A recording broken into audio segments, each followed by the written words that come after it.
आज अर्को फेरि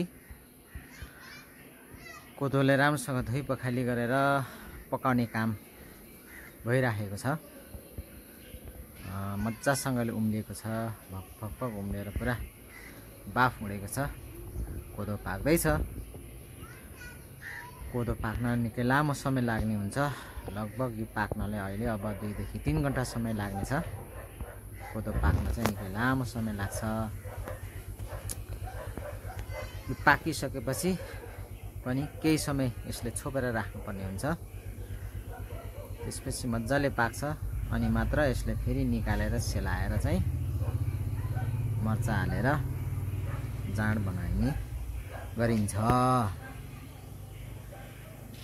कोदोको जाँड बनाउनलाई चाहिँ निकै लामो समय पनि लाग्ने हुन्छ। पाक्नलाई लामो समय लाग्छ।